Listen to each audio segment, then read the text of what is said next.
Our last from Thurles is going to be a 2.5 mile handicap hurdle. The EBF mares. So Mops for Matt Cooper, Craig Becker's Mountain Adventure, Nick Driver's Friday Fireworks, Matt Cooper's got his other New England Enigma, Pedro Cogan just sends the one Katie Alguyoin, and Alex Cherry sends Mazuna Judith and Bed Arch. 7 of them. There's 2.5 miles for the mares handicap hurdle. They're already racing.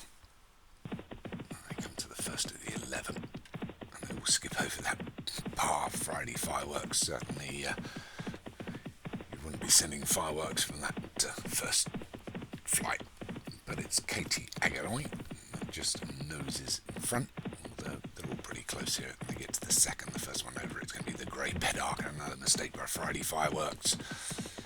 Really struggling to get over hurdles. I did notice that you'd mentioned about the national hunt, Nick. It really is tougher one, mate. There's no, honestly, when you get down to 95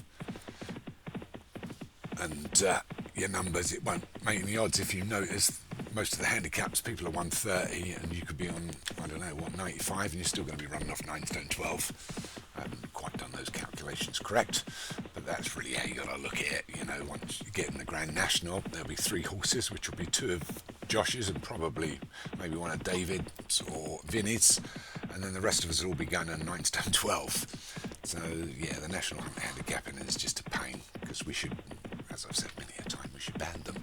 Anyway, back to this race, which is what I'm supposed to be doing.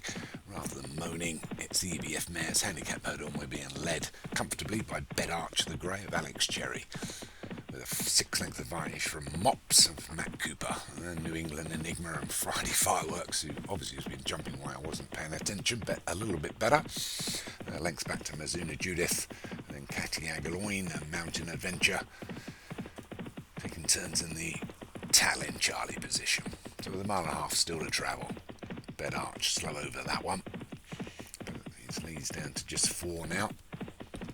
That'll be the last next time round. They'll have another circuit, and it's Bed Arch that's going to lead us by about 4 to Mops in second. Friday Fireworks is third, New England Enigma is fourth, and then about 4 back to Mountain Adventure, Mazuna Judith and Katie Aguiloin. I suppose why I'm moaning, if anybody noticed, well over 55% of the flat races are all won by just two trainers. I'll give you how lopsided the league can be. You know, and then the other, I don't know how many of us there is, must be 20 plus, so 19 of us then share the other 50. It just goes to prove how wrong the schedule is. If we made everything a handicap, that would be easier, but no, we won't. Anyway, they go with the 6, and it's Bed Arch that leads by about 5 to Mops and Friday Fireworks and New England Enigma. Length to Mountain Adventure, and Katie Aguiloin and Mazuna Judith. But it's pretty much the same every season, and has been probably since the days of SO4 and such like. So in the days when we used to have to mail our horses off and they'd come back as a zip file with a couple of races on it.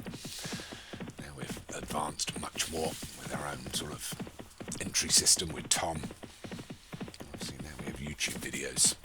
We go over the 8th here, and it's still this Bed Arch that leads us from Friday Fireworks in second on his own, but then we've got New England Enigma and Mops and Mountain Adventure on the wide outside, followed through by Katie Aguiloin and then Mazuna Judith. Topping and Tallinn this now. Alex Cherry as they go over the 9th. He's still leading this Bed Arch, but a big jump there by Mountain Adventure that moves up ominously on Bed Arch. So Bed Arch being pushed along now from Mountain Adventure, hasn't asked for anything. Bag full of dimes in his pocket, and it's Bed Arch and Mountain Adventure from Friday Fireworks and Katie Aguiloin.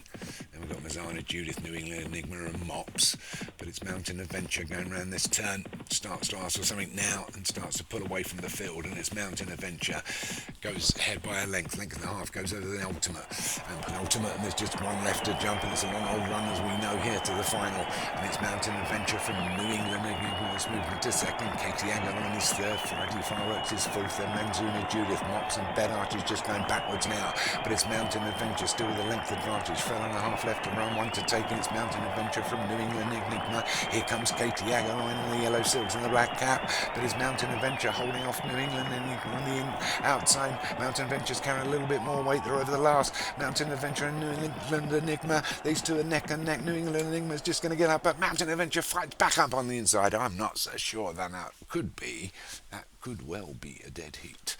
But anyway, great finish there to the EBF mares handicap hurdle.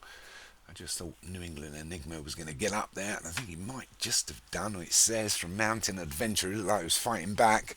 It is a dead heat. Well done to Matt Cooper and Craig Beckwith. He had just £4 on him, but a good dead heat. They both take a share of the EBF mares handicap hurdle. Third was Katie Aguilar for Pedro Hogan.